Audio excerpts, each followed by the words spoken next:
Au service du collège et des étudiants depuis 22 ans, le frère Octavien Boivin se dirige vers la petite chapelle attenant au collège, la petite rue de la Chapelle.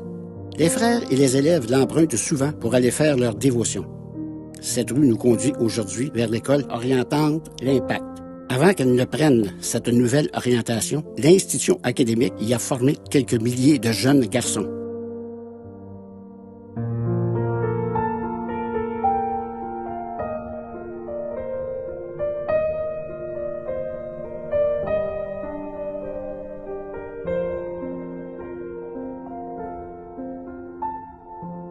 La saga de la construction, ça ressemble à toutes celles des autres maisons d'éducation du Québec dans le temps. Il y avait la suprématie catholique romaine, il y avait aussi la hiérarchie cléricale, les inégalités sociales, puis il y avait la pauvreté, l'insécurité, l'ignorance, puis il y avait aussi un manque de ressources matérielles et humaines. La ténacité du curé Joachim Primo, puis son credo dans l'urgence d'éduquer puis d'instruire les jeunes. Mais ça a triomphé du souk à la corde entre les commissaires et la fabrique, puis aussi du bras de fer entre le département de l'instruction publique puis le clergé, puis également du fossé qu'il y avait entre les progressistes du temps et les conservateurs. L'édifice sera construit sur un terrain appartenant à la fabrique et situé sur la rue Saint-Christophe, en avant d'un autre terrain appartenant aussi à la fabrique et sur lequel se dresse le clocher d'une petite chapelle appelée Chapelle du Sacré-Cœur de Jésus. Le curé Joachim Primo loue l'emplacement au commissaire d'école par un bail amphithéotique assorti de l'obligation de conserver et entretenir la dite chapelle dédiée au culte du Sacré-Cœur. Cette proximité doublée de la condition d'entretien et de conservation devient la source de l'appellation du futur collège. Vers 1897, les plans de la maison d'école sont confiés à l'architecte Alfred Préfontaine, qui doit tenir compte des recommandations du surintendant de l'institution publique, en l'occurrence Pierre Boucher de la Bruyère. Le coût de la construction est évalué à 11 500 $. Le 25 avril 1898, Monseigneur Adélard Langevin procède à la bénédiction de la pierre angulaire, située au coin du sud-ouest de l'édifice. À l'été 1899, la construction est terminée. Il y a un clocher qui rappelle la présence d'une chapelle à l'intérieur des lieux. Les divisions intérieures permettent aussi une cohabitation heureuse entre les multiples besoins de l'enseignement et des services pour le soutenir. Il y a des réfectoires, des classes, dortoirs, récréations, des lieux de culte et de prière, et chacun y trouve son espace respectif. Les clercs de Saint-Viateur, qui enseignaient déjà depuis 1856 aux garçons de Boucherville, ils ont aménagé dans la nouvelle maison pour en être les maîtres valeureux et dévoués. Le pensionnat de l'académie a été ouvert aux enfants de la municipalité de la paroisse comme à ceux du village, aux mêmes conditions et sans aucun frais particulier. De la publicité est placée dans les journaux pour informer et inviter les jeunes à venir s'y inscrire. La société en mutation de valeur rend le pensionnat moins attrayant. Les inscriptions diminuent. Ah, la chapelle! Comme j'aimais venir m'y recueillir. C'est cette pièce maîtresse qui a donné son nom à la petite rue de la Chapelle. Et ça mérite qu'on s'y attarde un peu. En 1876, la petite chapelle dédiée au Sacré-Cœur a été construite selon des plans du père Joseph Michaud, architecte et professeur de sciences. La décoration intérieure avait été confiée dans le temps à Onésime Lavoie et Delphis Adolphe Beaulieu, artiste peintre. La magnifique statue du Sacré-Cœur de Jésus est donnée par les petites servantes des pauvres du Saint-Nom de Marie. Le cœur de la statue renferme les noms des religieuses. En 1899, la chapelle devient partie intégrante au collège.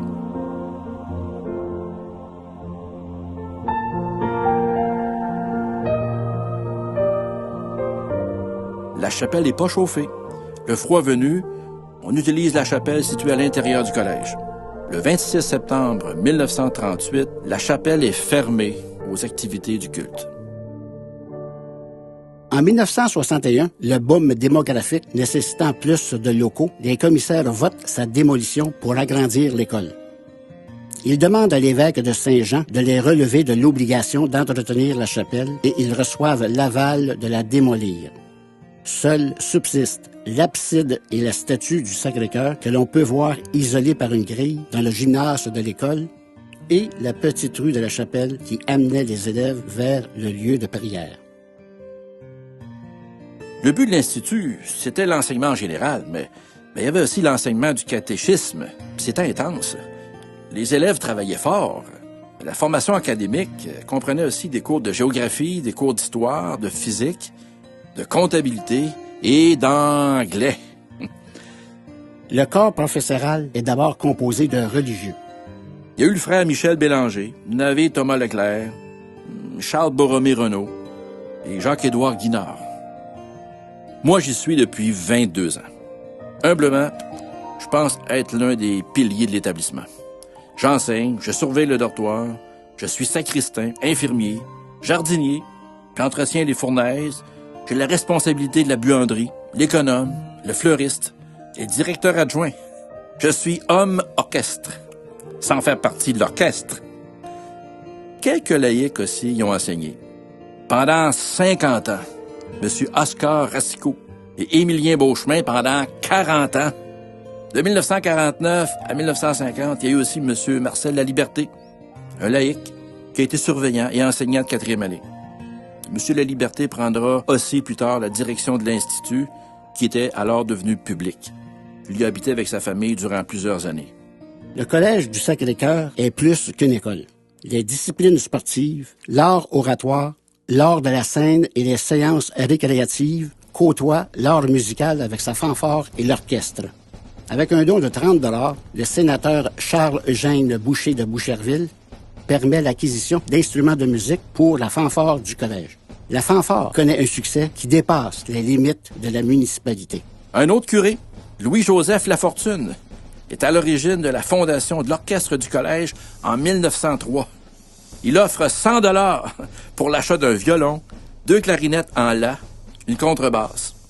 Et il a combiné ça avec une fanfare et l'orchestre du collège présentait une image vraiment dynamique. Les séances récréatives sont présentées à la salle du collège ou à la salle paroissiale. La mise en scène, les costumes et bien sûr les acteurs étaient l'œuvre des enseignants et des élèves. Un comité des jeux est mis sur pied en 1903. Les activités sportives sont nombreuses, entre autres la balle molle, le baseball, la balle au mur et le hockey. Et de tout temps, le hockey sur glace et le baseball sont les sports préférés des Québécois, c'est connu. Et parmi les joueurs, soulignons le nom de Silvio Manta, qui fréquentait le collège de 1911 à 1916. Si ma mémoire est bonne, Manta devint un illustre défenseur et un capitaine, un instructeur pour le Canadien de Montréal de 1923 à 1936. En août 1936, le pensionnat cesse ses activités. En 1950, les clercs de Saint-Viateur quittent le collège et Boucherville. Pendant près de 94 ans, ils auront instruit et éduqué quelques milliers de jeunes garçons de chez nous, des jeunes qui auront occupé des postes importants, des responsabilités politiques et sociales au Québec. Et pourtant, ce collège, nous l'avons aimé et servi avec courage. L'établissement devient école primaire publique et prend le nom d'École Sacré-Cœur. Le Québec se transforme. Dans les années 1960, le système scolaire prend ses distances avec l'Église et le clergé. L'enseignement se démocratise et se laïcise.